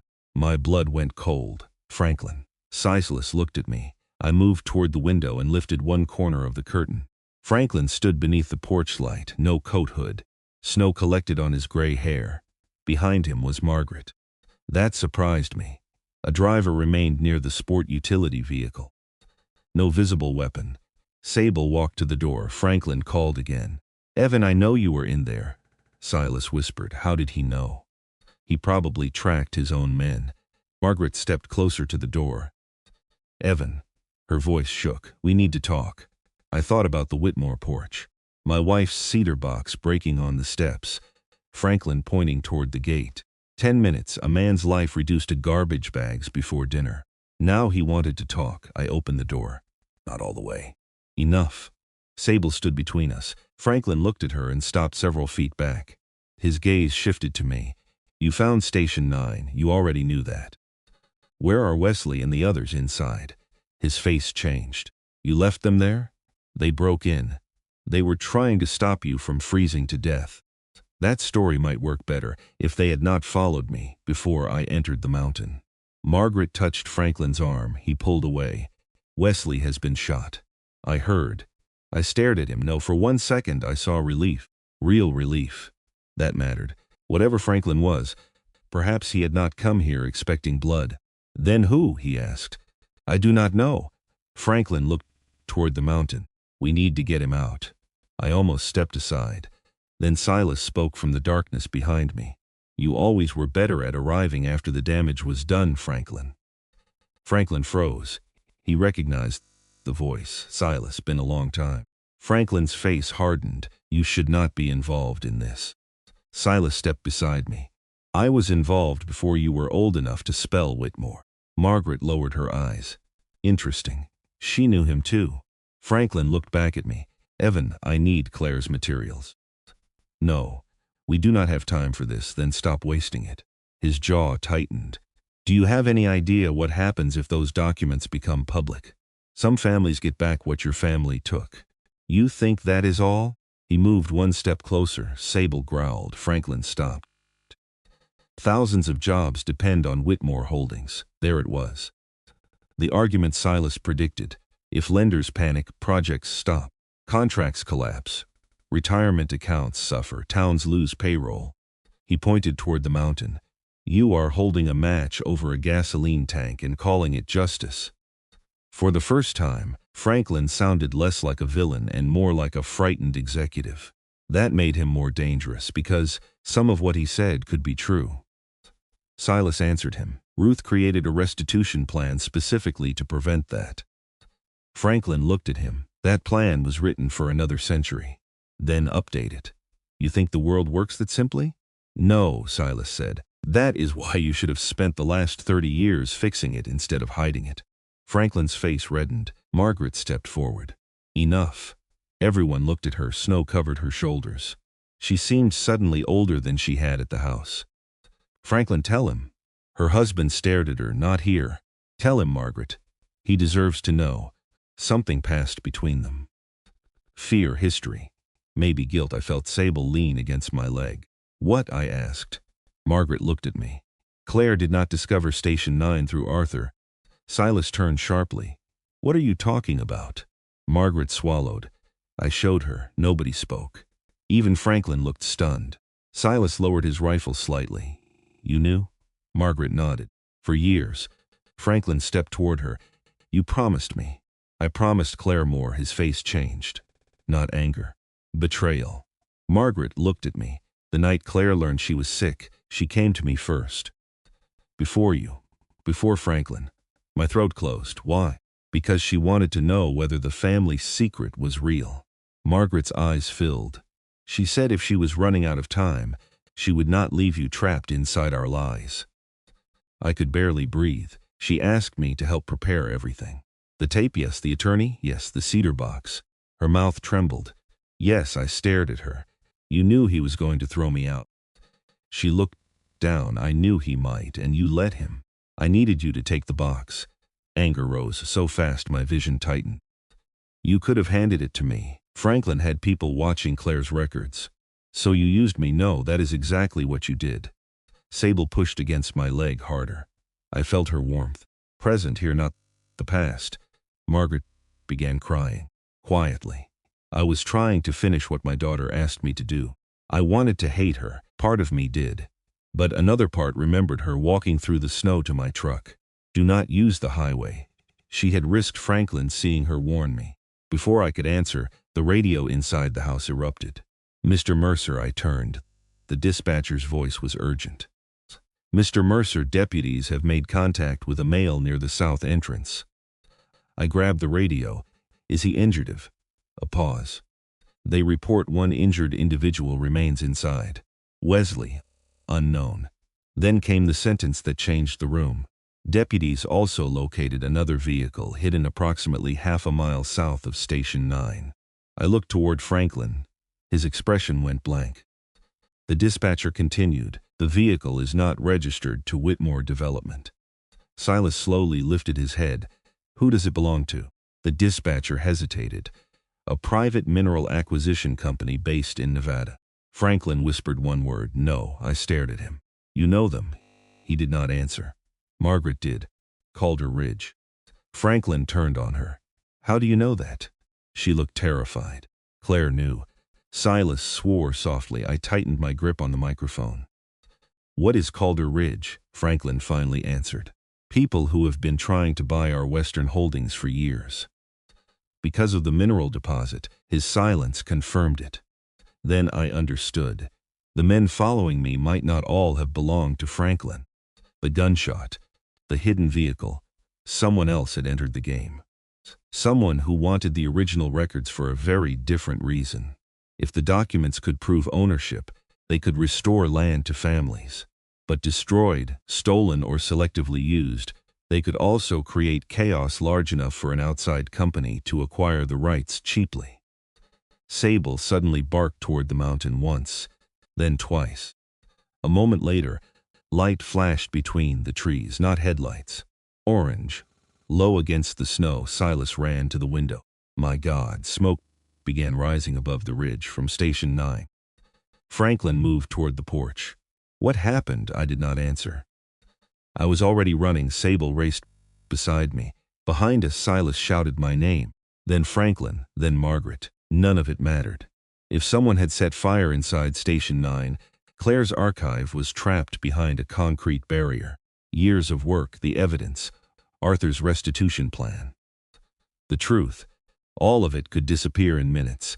But halfway across the bridge, Sable stopped so violently I nearly collided with her. She turned away from the smoke toward the creek. Sable. She barked, then ran downstream. No, Station 9 is the other way. She kept going. Trust Sable when the road disappears. I looked back at the mountain. Smoke thickened, then at my dog. She stood near the creek bank, waiting. Silas reached me, breathing hard. What is she doing? I remembered Claire's photograph. She knows the way. Then I understood the vault. Silas stared. What? Sable is not taking us back to Station 9. The dog barked again. I looked toward the black water moving beneath the ice. She is taking us to the original records. Behind us, Franklin had reached the bridge. His face changed when he heard me, and that was the first time all night I saw something stronger than anger in my father-in-law's eyes. Panic. He knew exactly where Sable was leading us, which meant Claire had been right about one more thing. Station 9 was never the secret Franklin feared most. It was only the door that kept everyone looking in the wrong direction.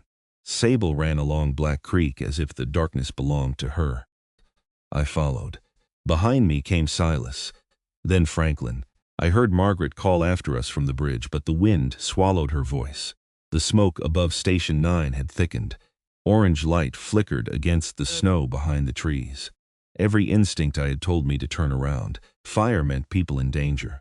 Fire meant evidence disappearing. Fire meant seconds mattered. But Sable did not look toward the mountain. She stayed close to the creek. Claire had trusted her. So I did too. The bank narrowed until we were moving between black water on one side and a wall of stone on the other. Sable slowed near a fallen cedar. She sniffed beneath its roots. Then she disappeared. Sable. I dropped to one knee. Behind the tree was an opening in the rock, no wider than a man's shoulders. Cold air moved from it. Silas arrived beside me. For a moment he simply stared. I thought this entrance collapsed years ago. Franklin stopped behind us. You knew about this? Silas looked at him. Your father did. Franklin said nothing. That answer hurt him. Good. Maybe it was supposed to. Sable barked from inside the opening. I removed my pack and pushed it ahead of me. Then I crawled in. The first 20 feet were mud, ice, and rock. After that, the passage widened. I could stand. Sable waited beneath an old wooden support frame.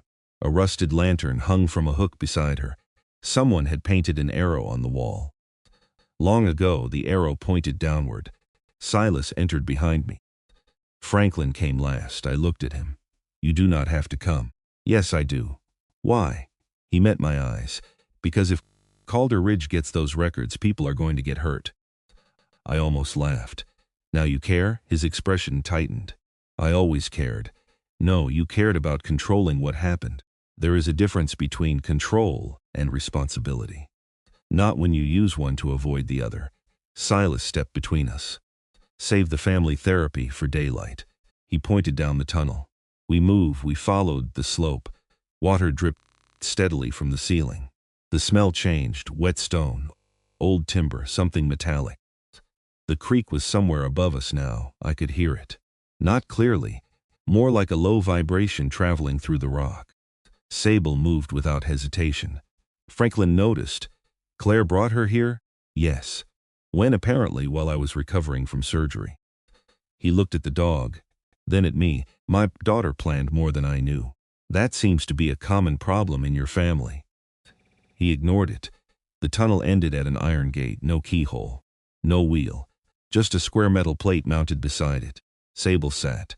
Silas rubbed frost from the plate. Numbers were stamped into the metal. 4 spaces, a mechanical combination. Franklin stepped forward. I know it. Silas turned sharply. You do?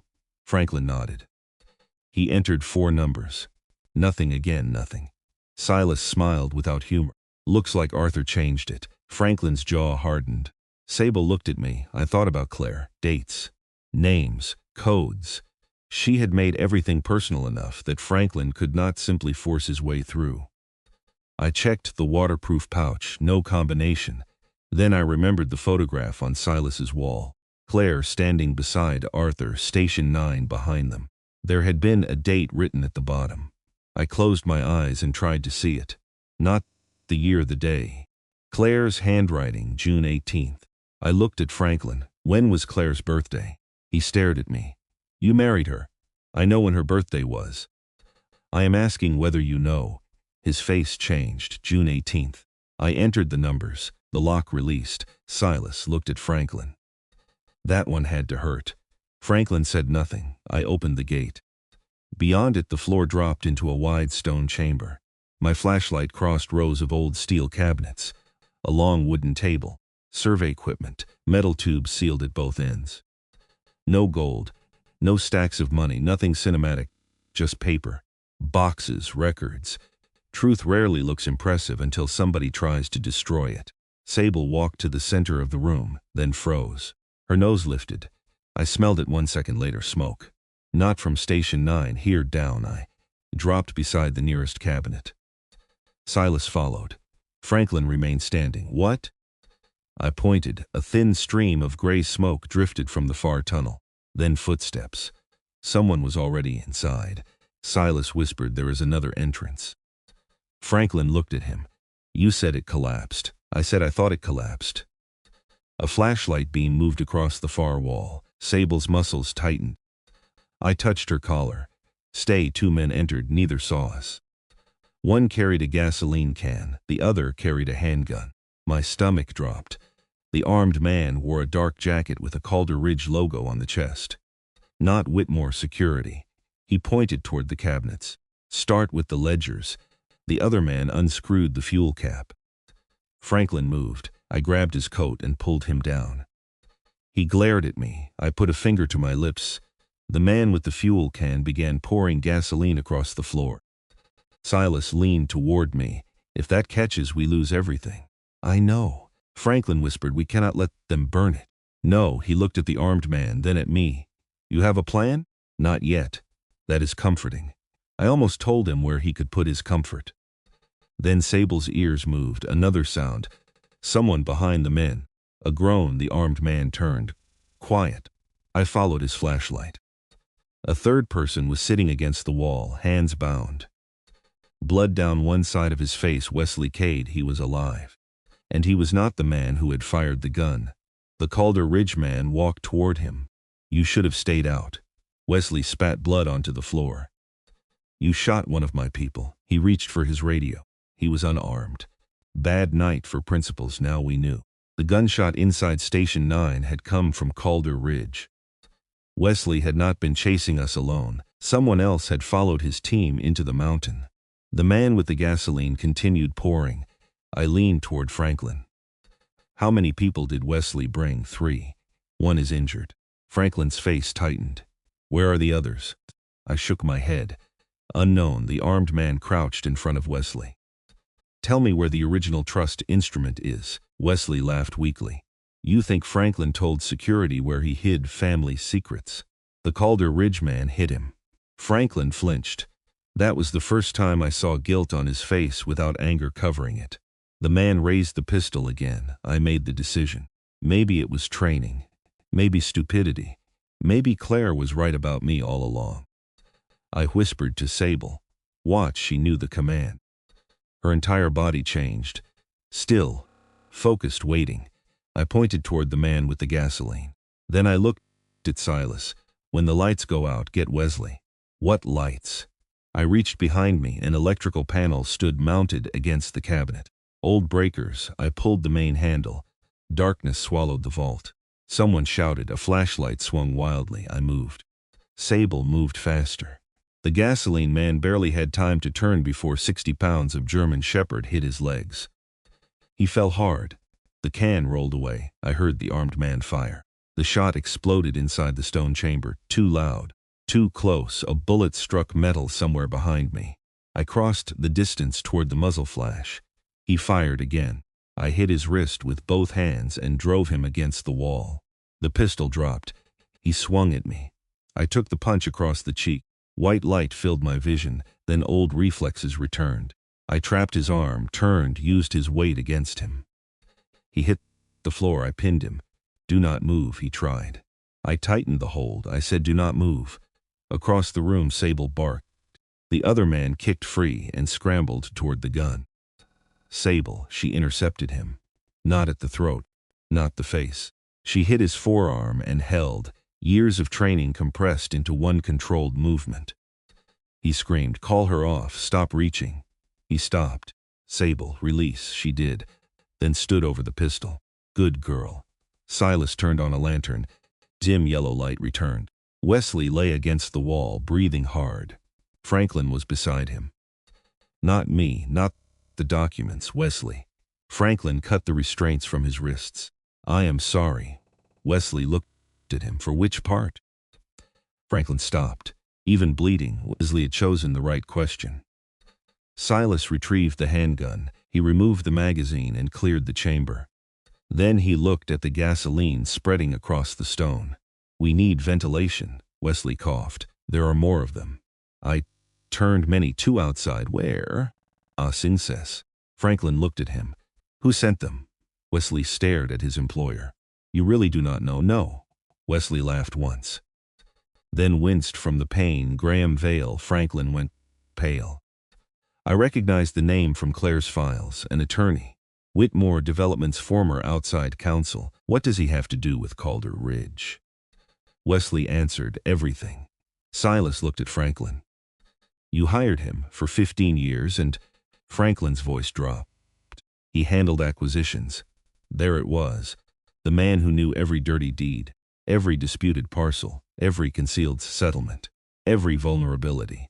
Wesley shifted against the wall. "He left Whitmore 2 years ago, went into consulting. Calder Ridge hired him 6 months later." I looked at Franklin. "You gave your family's secrets to a lawyer, then acted surprised when somebody monetized them." He was bound by confidentiality. Silas shook his head. "You really do think paper controls character?" Franklin ignored him. "What does Vale want?" Wesley pointed toward the cabinets. "The trust instrument, original titles, mineral survey. To destroy of them.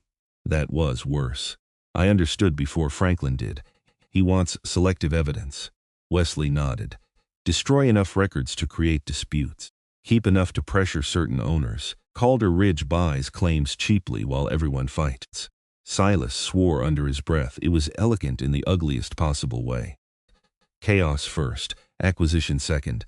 The old families would not regain clean ownership. Whitmore would not retain clean ownership.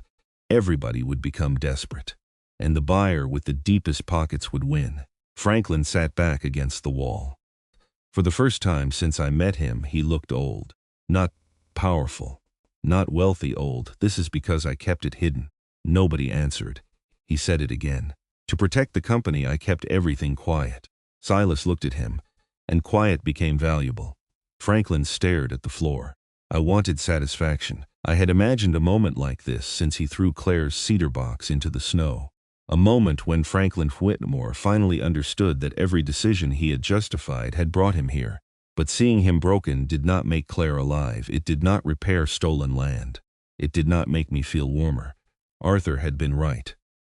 Revenge repairs nothing. A radio crackled from the Calder Ridge man's jacket. A voice came through. "Dane status." Nobody moved. Again, "Respond." The man beneath me smiled. "They know." I removed the radio from his jacket. Franklin whispered, "Deputies." I checked my watch. If they had continued from the northern road, they might be close. But there was still the fire at Station 9. Smoke could redirect them. We needed contact. Silas knew what I was thinking. "The creek vault has an emergency line." "Where?" "Back wall." Wesley pointed weakly. "Left of the survey table." Franklin looked at him. "How do you know?" Wesley gave him a tired stare. "Your daughter showed me." Another revelation. Franklin closed his eyes. Apparently, Claire had recruited half of Idaho without telling her father. I almost admired her more for it. I reached the old emergency telephone. "Dead." Silas removed the cover. "Line is cut recently?" He examined the copper. "Very. The men had planned this. Not improvised." Outside an engine started. Then another. The Calder Ridge team was repositioning. The man on the floor smiled again. "You are trapped." Sable growled. I looked around the chamber. No, Claire would not build a route depending on one entrance. Neither would Arthur Sable. She turned to me. "Fine." Her ears lifted. That command had once meant explosives, people, objects. Tonight it meant Claire. Sable lowered her nose. She moved among the cabinets. Past the table, toward the back wall. Franklin watched her. "What is she doing?" "Something smarter than us." Sable stopped beside a cabinet labeled water rights. She scratched the floor. Silas crouched. "There is no hatch there." "Maybe not for us." I moved the cabinet. It resisted. Franklin helped. For once, neither of us argued. Together we pushed until the cabinet shifted several inches. Behind it was a recessed handle. I pulled. A narrow door opened into another passage. Silas laughed quietly. "Arthur, you paranoid old genius. The tunnel beyond angled upward, fresh air. Escape. But Wesley could barely stand. I looked at the two Calder Ridge men. We cannot leave them loose. Silas handed me a coil of utility cord from the wall. We secured both men, not comfortable, not cruel enough. Franklin helped Wesley stand. His former security chief leaned heavily on him. I looked toward the document cabinets. The records were still here. Gasoline had soaked part of the floor, but no fire had started. Yet, we need originals, Silas understood. Take only what matters. We moved fast. Ruth Whitmore's original trust instrument, the chain of title ledger, the mineral survey, Arthur's restitution plan. I placed them inside waterproof document sleeves and loaded them into my pack. Franklin watched, then pointed toward another cabinet. Corporate voting agreements. I stared at him. What? If Claire's objective was restitution without collapsing the company, you need those. Silas narrowed his eyes. Franklin continued. They show which holdings can be separated without forcing liquidation. That was new. Not a defense, a solution. I opened the cabinet. Franklin selected 3 folders. You trust me? He asked. No, he almost smiled. Fair, I added them anyway. Then Sable barked from the hidden tunnel. Time, we moved. Silas first. Then Sable. Franklin supported Wesley. I followed last. Before entering the tunnel, I looked back at the vault. A room full of 70 years of lies and attempts to correct them. Somewhere in those cabinets were stories of people who had lost farms, forests, shorelines, inheritances. People whose names I did not know.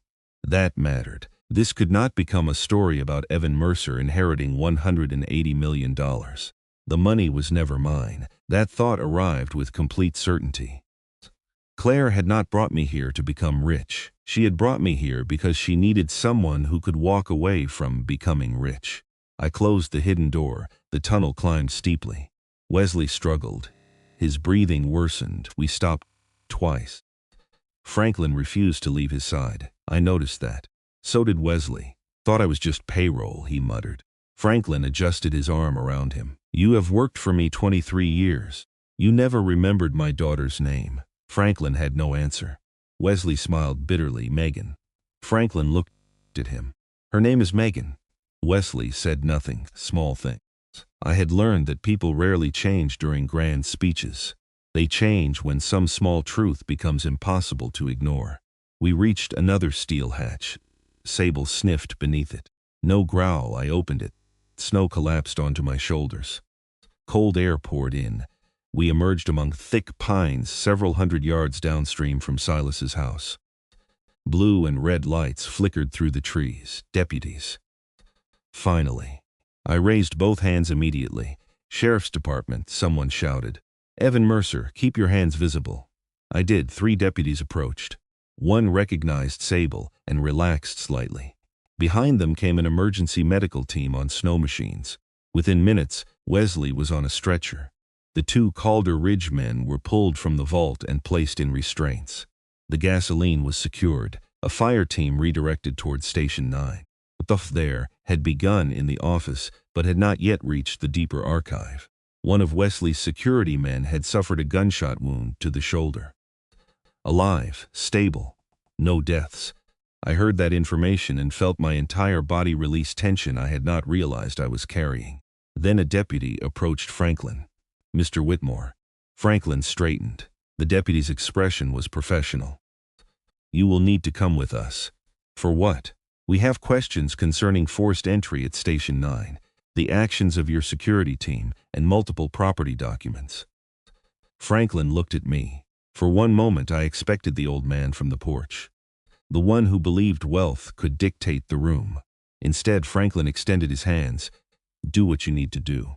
Margaret arrived just as the deputy placed him in restraints. She stopped in the snow. Franklin. He looked at his wife. Something passed between them. 30 years of marriage, perhaps. 30 years of silence. I should have listened to Claire, he said. Margaret started crying. Franklin turned toward me. Evan, I waited. The company has attorneys who will fight this. Then tell them not to. His mouth tightened. It will not be that simple. Nothing about this is simple. I stepped closer. But you can decide which side of it you are standing on. He looked toward my pack. You have Ruth's trust? Yes. The voting agreements? Yes. Then do not let Vale convince anyone the company must collapse. His voice changed, urgent now. There is a way to separate the disputed land from the operating businesses. Claire must have known. She did. Franklin lowered his head. Of course she did. The deputy led him away. I watched until the trees swallowed him. Margaret remained. She approached me carefully. I'm sorry. I looked at her. For tonight, for years. There was no answer big enough for that. So I gave her the only true one. I cannot forgive all of it tonight. She nodded. I know. But Claire trusted you at the end. Her eyes closed. Yes, that matters. She began crying hard. I wanted Claire suddenly, not as memory, not as handwriting, not as a recording. I wanted her lying in the snow, telling all of us we were behaving like idiots. The grief hit so fast my knees weakened. Sable felt it. She came against me. I buried one hand in the fur around her neck. I stayed that way until I could breathe again. A deputy approached. Mr. Mercer, we need the documents secured. I removed the waterproof sleeves from my pack, then stopped. One envelope had slipped between the folders. I had never seen it, cream-colored paper. Claire's handwriting. For Dad, Margaret saw the words. Oh! I looked toward the road where Franklin had disappeared. Claire had left him something after everything. She had still left him something. I could have opened it. Nobody would have stopped me. Instead, I handed it to Margaret. Give it to him when he is alone. She held the envelope against her chest. What do you think it says? I do not know. That was the truth. Then I looked toward Station 9. Smoke drifted above the trees, but the flames were fading. Dawn had begun changing the sky from black to gray. For the first time, I could see the shape of Black Creek Valley. The frozen water, the old pines, the ridges, whose ownership had been disputed by people long dead. Almost $180 million in property rights. Possibly far more beneath the ground. Enough money to turn families against each other for another century. Sable stood beside me. I scratched behind her ears. Claire had given me a path into all of it, but she had also left me Arthur's warning. Do not make this about revenge. The people harmed by my family deserve restoration, not spectacle. I finally understood why she chose me. Not because I was a Navy man. Not because I knew how to fight. Not because she thought I was stronger than Franklin. Claire knew something about me that I had forgotten after she died. I had spent my adult life learning that the mission was never about what you could take. It was about what you were willing to carry for somebody else. The deputy took the documents. I kept Claire's recorder. That belonged to me. As sunrise touched the ridge, Sable suddenly looked toward the northern road. A dark sedan had stopped behind the emergency vehicles. A man stepped out. No hat, silver hair. He watched us from a distance. Margaret saw him. The blood drained from her face. That is Graham Vale, the former Whitmore attorney. The man working with Calder Ridge. He should have been running. Instead, he had come directly to the scene. That meant one of two things. He was arrogant enough to believe the evidence could not touch him. Or he still had something we did not know about. Vale smiled when he saw me. Then he walked toward a deputy and calmly offered his identification. Sable growled. I watched him. Vale looked directly at the document bag being placed inside the sheriff's vehicle. Then back at me, he raised one hand in a small greeting. Not fear, not anger, a promise. Margaret whispered, he is already prepared for this. I felt the cold return. What do you mean? She looked at me. Claire was afraid of Franklin. Her eyes remained on Vale. But Graham was the man she told me never to underestimate. Vale continued smiling, and in that moment I understood something. We had saved the records. We had survived the mountain. Franklin's secrets were finally coming into the light. But the most dangerous man in Black Creek had never needed to chase me through the snow. He had been waiting for me to bring the evidence out for him. Graham Vale walked through the snow like a man arriving for a meeting he had already won. That was what frightened me, not the expensive coat. Not the calm smile. Not the fact that two men connected to Calder Ridge had just been arrested inside a hidden records vault. It was the absence of fear. People with nothing to hide usually looked confused when police surrounded a property. People with something to hide usually looked nervous. Vale looked prepared. Sable stood beside me. Her chest produced a low warning rumble. I placed one hand on her shoulder. I see him. She did not take her eyes off Vale. Neither did I. A deputy intercepted him near the emergency vehicles. Vale presented identification, spoke briefly, then pointed toward the mountain. Even from a distance I could tell what he was doing. Explaining. Men like Vale survived by explaining things before anyone could accuse them. Margaret stood beside me. He will say Calder Ridge was conducting an independent title investigation while carrying gasoline into an underground archive.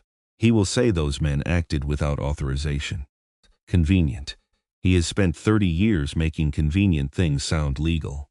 That was the first time Margaret had sounded angry instead of afraid. Vale finished speaking with the deputy. Then he looked at us. He walked over. Sable stepped forward. Vale stopped 6 feet away. Beautiful animal, she does not like you. His smile barely changed. Dogs are excellent judges of anxiety, no. I looked at him. She is an excellent judge of intent. That removed the smile. Only for a second. Vale turned toward Margaret. You should go home. She stared at him. My daughter spent the last years of her life making sure men like you could not tell me what to do anymore. Something shifted in Vale's eyes. Claire again? Even dead, she was still rearranging the room. Vale looked back at me. Mr. Mercer, I assume you found the documents. I found enough. Enough for what? That depends on how much of your night you want to spend answering questions. He glanced toward the sheriff's vehicle containing the evidence. You misunderstand your position. I almost laughed. That sounded familiar. Franklin had spent the entire evening telling me what I did not understand. Now Vale wanted his turn. Explain it. The records you recovered do not automatically transfer property. I know. They do not establish criminal liability by themselves. I know. Many claims may be barred by statutes. Prior settlements, adverse possession, corporate restructuring, or later transfers. I know. That irritated him. He had expected a grieving veteran who saw one old deed and imagined he owned a mountain. Claire had made sure I knew better. Arthur had made sure I understood the purpose. Silas had given the history, and Franklin, whether he intended to or not, had given us the operating structure. Vale tilted his head. Then perhaps we can avoid unnecessary chaos. Interesting word. What chaos? His expression remained neutral. I continued. Wesley Cade said your plan depended on it. Vale went still. Margaret inhaled sharply. He is alive, Vale asked. Too quickly, there it was, the smallest crack. Yes. Vale recovered. I bet whatever Mr. Cady believes he heard should be viewed in the context of an armed confrontation. He was tied to a wall. I was not there. No, you came after other people took the risks. That landed. Vale lowered his voice. You spent years in military service, Mr. Mercer. You understand compartmentalization. Do not use my service to explain your crime. His jaw tightened. A deputy approached. Mr. Vale, we need you to remain available. Vale turned. Am I being detained? Not at this time. Then I will remain voluntarily, of course, as he would. He wanted to look cooperative. The deputy walked away. Vale leaned slightly closer. Franklin made mistakes. That may be the first true thing you have said. But those mistakes do not justify dismantling companies that support entire communities. You sound exactly like him. No, Vale glanced toward the road where Franklin had been taken away. Franklin believes the family name matters, and you? I believe assets matter. At least he was honest about that. He continued.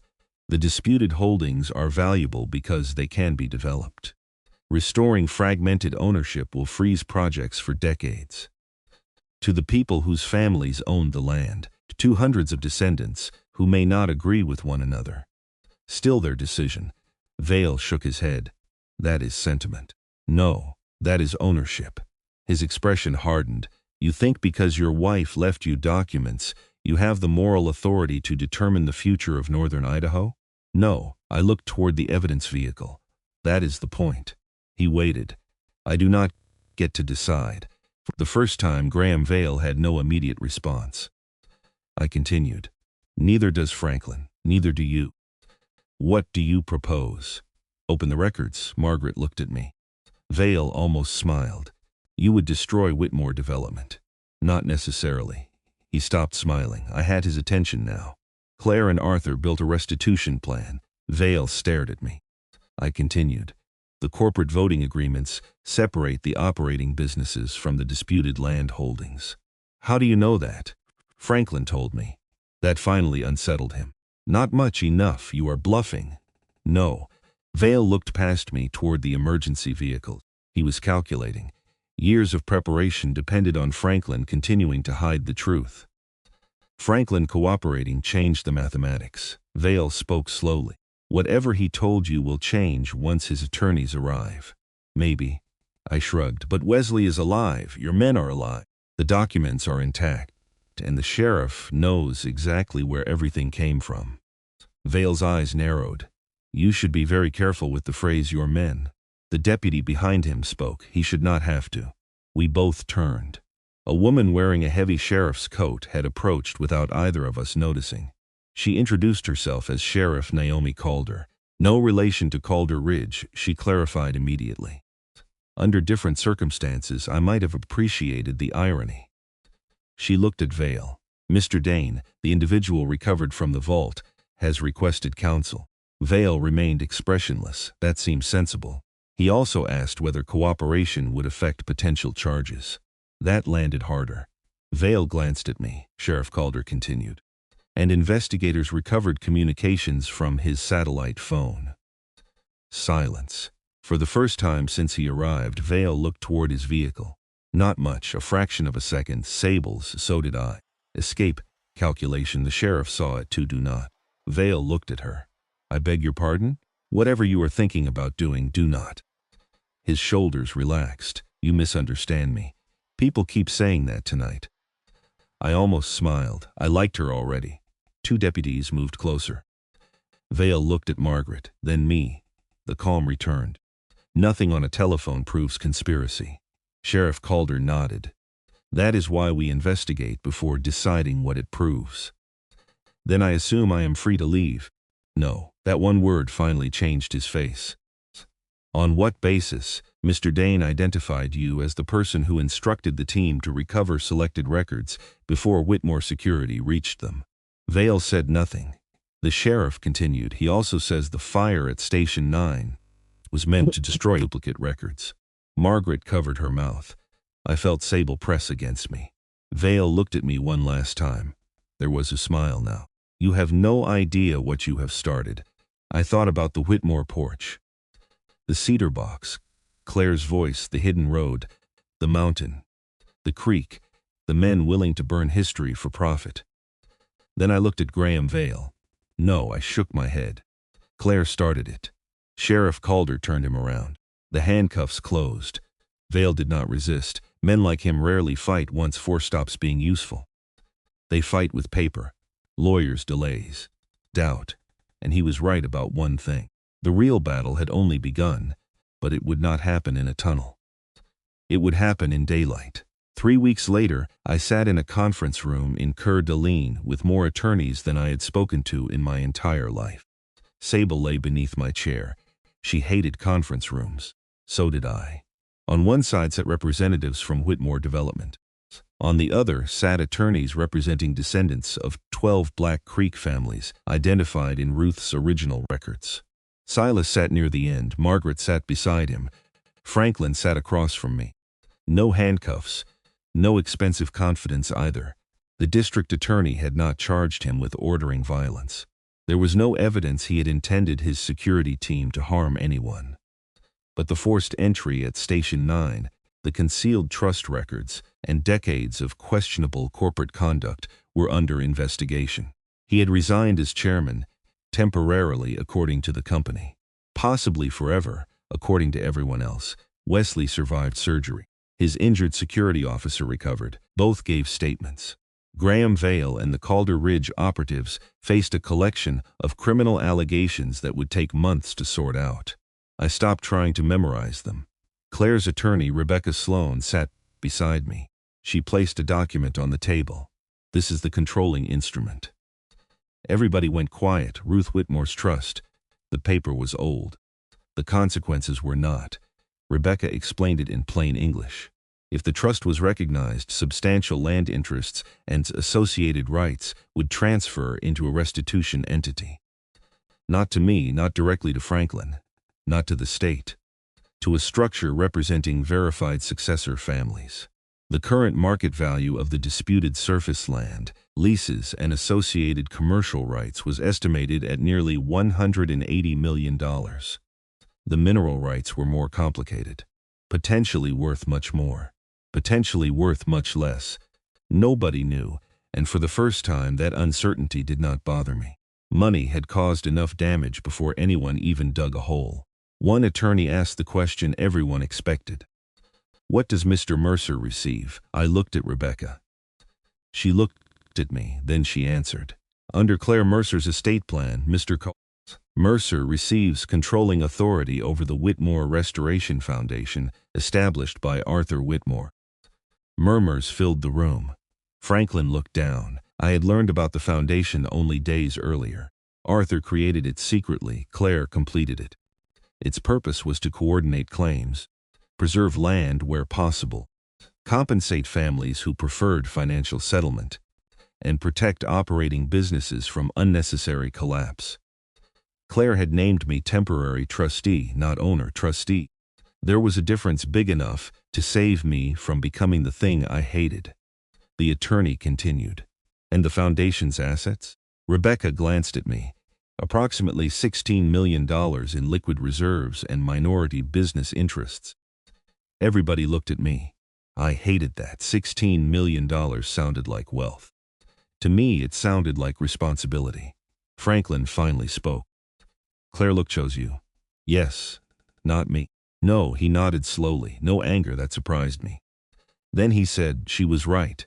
The room went completely silent. Margaret stared at her husband. So did I. Franklin folded his hands. I spent 30 years telling myself I was protecting thousands of employees. He looked toward the Black Creek representatives. Sometimes I was. Then his eyes lowered. Sometimes I was protecting myself. Silas leaned back. Franklin continued. My grandfather taught my father that admitting wrongdoing made a man weak. My father taught me the same thing. His voice became rougher. I taught my daughter that appearance mattered more than confession. He looked at me. She refused to learn it. My throat tightened. That sounded like Claire. He reached into his coat. For a moment, Sable lifted her head. Franklin noticed. He almost smiled. Then he removed an envelope. Claire's envelope. For Dad. Margaret had delivered it. The edges were worn now. He had read it more than once. She wrote that if I loved the Whitmore name as much as I claimed, I should stop using it as a shield. Franklin swallowed. She said a family name is not something we inherit. He looked around the table. It is something people remember after seeing what we do. Nobody interrupted. Franklin slid a folder toward Rebecca. What is that? She asked. My resignation. He added a second document. And my voting proxy. She opened it. Franklin looked at me. I am transferring my voting authority in the disputed holdings to the Restoration Foundation until all claims are resolved. The attorneys exploded into whispers. I stared at him. Why? He gave me a tired look. Because my daughter asked me to. Claire is dead, I know. His voice broke slightly. I have spent every morning knowing. That was the first time I saw Franklin not as Claire's cruel father. Not as the man who threw me into snow. Just as another person who had lost her. Grief does not make people good. It does not make them equal. But sometimes it reveals the wound beneath the behavior. I did not forgive him that day. That would have been too easy. Some things deserve time. But I stopped needing to hate him. That was different. By early summer, the first settlements were approved. 3 families chose financial compensation. 4 chose restoration of land. 2 entered conservation agreements. Others required further title review. Nothing happened cleanly. Nothing happened quickly. That felt more truthful than the movies. Justice was not a judge striking a gavel and fixing 70 years in one afternoon. Justice was surveyors walking property lines, lawyers arguing over commas, families finding old birth certificates, accountants tracing money, people sitting across from one another and hearing stories nobody wanted to inherit. It was slow, frustrating, expensive, human. The mineral deposit remained untouched. The successor families voted to place a temporary development restriction over the disputed zone until environmental studies could be completed. That decision cost somebody a lot of potential money. I slept better because of it. Franklin sold his personal interest in 2 luxury developments and contributed part of the proceeds to the restitution reserve. The newspapers called it an admission. His attorneys called it voluntary restructuring. Franklin called it late. That was the word I believed. Margaret began visiting Silas. At first they argued. Then they talked. Then they spent an entire afternoon sorting Ruth Whitmore's photographs. I stayed away. Some bridges did not need me standing on them. As for Graham Vale, the legal process continued. Conspiracy, attempted destruction of records, burglary-related charges. Financial crimes investigators began reviewing older acquisitions connected to Calder Ridge. I never attended his hearings. He had occupied enough of my life. The most important thing happened on a morning in September. Sable and I drove back to Black Creek. The road was dry. No snow, no storm, no vehicle following us. Station 9 looked smaller in daylight. The steel entrance had been repaired. The office fire had damaged one wall but failed to destroy the archive. A preservation team was cataloging everything. I did not go inside. Not that morning. Instead, Sable led me across the creek. We climbed a gentle ridge where the pines opened onto a meadow. Claire used to love meadows. She said forests made you feel protected, but meadows reminded you there was still sky. I carried her cedar box, repaired now, not perfectly. The crack Franklin caused was still visible. I could have replaced it. I chose not to. Some scars should remain visible when they tell the truth. Sable walked beside me, slower than she had during the storm. She was getting older. I did not like thinking about that. We reached the top of the meadow. There was a bench beneath a ponderosa pine. Silas and I had built it the week before. I sat down. Then I opened Claire's box, her scarf, the photographs, the cassette, the recorder, her handwriting. I had spent months following instructions from a woman who could no longer answer me. For the first time, I did not need another instruction. I took out the final recording. Rebecca had found it sealed with Claire's estate documents. The label said, "When you are ready to stop looking for answers." It took me 2 months before I could play it. That morning, I finally did. Claire's voice came through the small speaker. "Hey, sailor." I laughed and cried at the same time. She had always called me that when she wanted to annoy me. "If you are hearing this, then you probably found Station 9. A pause. "And knowing you, you probably found trouble too." I looked at Sable. Her tail moved. Claire continued. "I need you to know something before you turn the rest of your life into another mission." My smile disappeared. "You do not owe me your future." The meadow became very quiet. "Whatever happens with my family, the land, the trust, or the money, please do not spend the rest of your life guarding my memory." I lowered my head. Sable put her chin on my knee. Claire's voice softened. "I loved you because you were alive, Evan, not because you were good at surviving." That sentence broke something open inside me. For years, survival had been enough. Come home. Make it to morning. Make it through the funeral. Make it through the next panic attack. Make it through one more empty dinner. Survival had become my only measure, Claire continued. Take Sable somewhere beautiful. I looked across Black Creek. Help people if that helps you. The wind moved through the grass.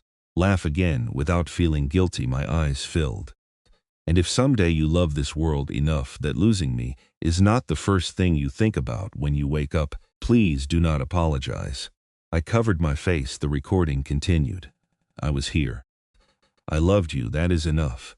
Then her voice shook. And Evan, I waited. Tell Sable she was always my favorite. I laughed through the tears. Sable lifted her head. You heard her. Her tail thumped against the grass. The recording ended. I sat there for a long time.